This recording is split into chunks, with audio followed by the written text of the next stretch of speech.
Hello বন্ধুরা, আজ একটা নতুন ভিডিও তোমাদের সঙ্গে শেয়ার করতে এসেছি। দেখো, বয়স হয়েছে কিন্তু সেই ছোটোবেলার বাচ্চাদের মতোই মনটা আছে। চলে এলাম আমাদের পাঁচতলার ছাদের উপর। একটা জাম গাছ আছে অনেক বড়, সেই জাম গাছের জাম পাড়তে এসেছি। ছোটোবেলায় অনেক খেতাম, সব গাছে থেকে জাম আম এগুলো খেতাম, তো সেই স্মৃতিগুলো যেহেতু মনে আছে, তো আর সে বাদ মানলো না। চলে গেলাম একটা লাঠির উপর টোকা বানিয়ে। দেখো জাম পাড়ছি, কত সুন্দর জাম, একদম কালো কালো পাকা, খুব সুন্দর মিষ্টি, খুব সুন্দর খেতে। তো পাড়াটা খুবই মানে সোজা ছিল না, অনেক বড় গাছ, আর লাঠিটাও খুব ছোট আর নড়বড়ে।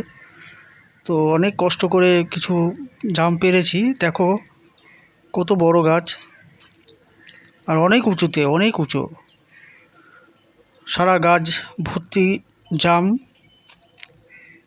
পেকে আছে, সব কালো কালো হয়ে। তো বহু বছর ধরে দেখছি, তো আজ আর সে বাদ মানলো না। ছুটে গেলাম আমি আমার ওয়াইফ দুজন মিলে, চলো আজ জাম পারবো। দেখো কত জাম হয়েছে গাছে, প্রচুর জাম হয়েছে। তো এত সুন্দর খেতে জামগুলো, এত সুন্দর মিষ্টি, সব বললাম চলো আজকে পারবো জাম। তো পাড়াটা মোটেই সোজা ছিল না, সহজ ছিল না, লাঠিটা বারবার বেঁকে যাচ্ছিল। তো যেটুকু পেরেছি পারার চেষ্টা করেছি।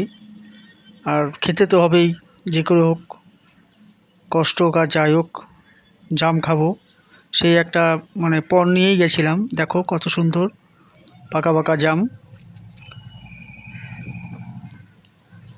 এই যে লাঠি, এটা হচ্ছে আমাদের একটা রড ছিল আর কি, পর্দা দেওয়া রড। সেই রডটা সঙ্গে একটা কোনো রকম করে বেঁধে নিয়েছিলাম। এই দেখো পুরো ডাল সমেত ভেঙে নিয়ে এসেছি, কিন্তু সব পাকা নেই, কাঁচাও আছে সঙ্গে। এই দেখো কি সুন্দর দেখতে, কত সুন্দর কালার। আর এই যে দেখো থালায় রেখেছি,